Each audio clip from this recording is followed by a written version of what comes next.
شايفين الشخص اللي قدامكم دوت؟ الصراحة أنا معرفوش، ولكن قابلني فيديو ليه كده غريب شويتين. تعال نشوف كده هيعمل إيه.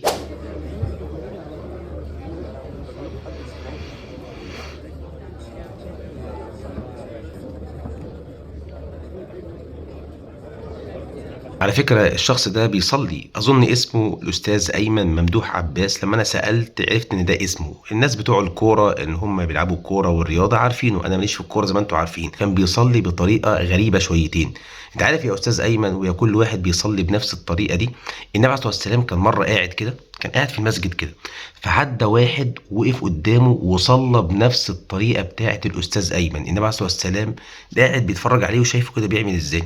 فأول ما الشخص ده خلص فدخل على النبي عليه الصلاة والسلام وقال له: السلام عليك يا رسول الله. فالنبي عليه الصلاة والسلام رد عليه السلام، قال له: عليكم السلام ورحمة الله وبركاته، ارجع صلي فإنك لم تصلي، أنت ما صليتش. امال كان بيعمل ايه؟ طبعا ما قاوحش الشخص ده مع النبي عليه الصلاه والسلام، وانما قال له: حاضر يا رسول الله. راح صلى، مع انه صلى اعتقاده ان هو كان بيصلي. وبعد ما خلص صلاه دخل على النبي عليه الصلاه والسلام تاني مره وقال له: السلام عليك يا رسول الله. فرد عليه السلام وقال له نفس الكلمة: ارجع صلي فإنك لم تصلي. عمل الكلام ده 3 مرات. فساعتها بقى الراجل خلاص قال له: يا رسول الله، والذي بعثك بالحق، يعني كان بيقول له: والله العظيم ما أحسن غير هذا، أنا ما أعرفش أعمل غير كده، ده اللي اتعلمته طول حياتي. النبي صلى الله عليه وسلم ما كانش غليظ معاه ولا عنفه ولا قال له: أنت إزاي تقول كده، أنت عمرك ما هتورد على جنة. لا لا لا، بأبي هو وأمي صلى الله عليه وسلم.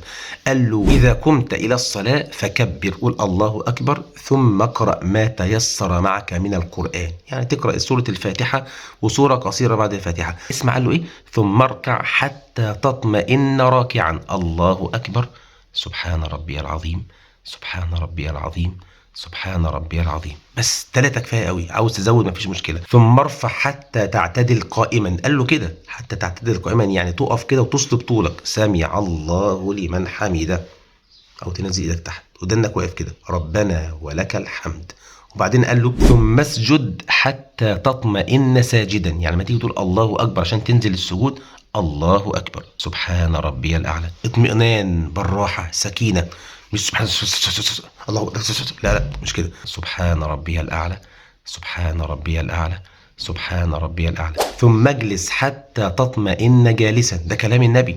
فتجلس كده بين السجدتين، رب اغفر لي، رب اغفر لي. تسجد السجدة التانية، الله أكبر، سبحان ربي الأعلى، سبحان ربي الأعلى، سبحان ربي الأعلى. عاوز تدعي ادعي. النبي صلى الله عليه وسلم بيقول: أقرب ما يكون العبد من ربه وهو ساجد فأكثره، يعني أكثر من الدعاء فيه. وقال له في الآخر: ثم اجعل هذا في صلاتك كلها، يعني ما تيجي تصلي كل مرة صلي بالطريقة اللي فيها اطمئنان والسكينة دي عشان الصلاة تبقى مقبولة. قال له: فإن فعلت ذلك فقد تمت صلاتك وما انتقصت، يعني كده ما عندكش اي نقص في الصلاه. فاللي يجي يصلي يا استاذ ايمن ويا كل واحد، وانا اولكم كنت زمان جدا بعمل كده، كنت بصلي بسرعه تك تك تك تك تك عشان عندي مشوار. لا، المشوار لو اتاخر دقيقتين ايه المشكله؟ لما تزود في كل صلاه بدل ما هم 3 دقائق يبقوا 6 دقائق، 7 دقائق، ايه المشكله؟ ربنا ما يستاهلش منك 7 دقائق، يستاهل اكتر من كده. ده انت ادي لربنا حقه عشان يدي لك اللي انت عايزه. المهم ان انا فوجئت ان الاستاذ ايمن عمل فيديو تاني بيقول فيه ان هو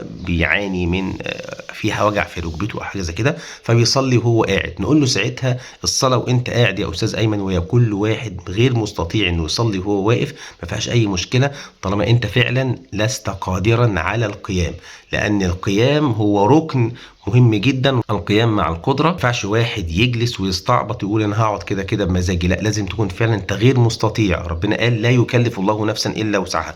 والنبي صلى الله عليه وسلم بيقول: صل قائما، فان لم تستطع فقاعدا، فان لم تستطع فعلى جنب. المهم ان انت تصلي باي طريقه، وكل واحد حسب استطاعته. فالركن اللي انت مش هتعرف تجيبه بالطريقه المعروفه للمصلين العاديين اللي بنصلي بيها، فممكن تجلس في الركن ده، لكن ما تجلس في كل صلاتك وتقول انا رجلي بتوجعني. لان انت ممكن تقرا الفاتحه وانت واقف عادي، ما فيهاش مشكله، مش لازم تقعد في الفاتحه، لكن تجلس في الركن او الجزء البسيط في الصلاه اللي انت مش هتعرف تجيبه على هيئته الصحيحه. تقولي بس هو يعني مش راجل عجوز عشان يقعد. يا حبيب قلبي، هي المشكله مش مرتبط بعجوز ولا غير عجوز، مرتبط بالاستطاعه وعدم الاستطاعه. ممكن واحد يقول لي: بس يا عم شريف ببقى مكسوف جدا وانا عندي 19 سنه وبصلي كده، والناس الكبيره في المسجد كلهم واقفين وانا بصلي وانا قاعد. اقول له: عادي صلي، وانت قاعد طالما انت غير مستطيع وفي وجع في رجلك، ربنا يشفيك.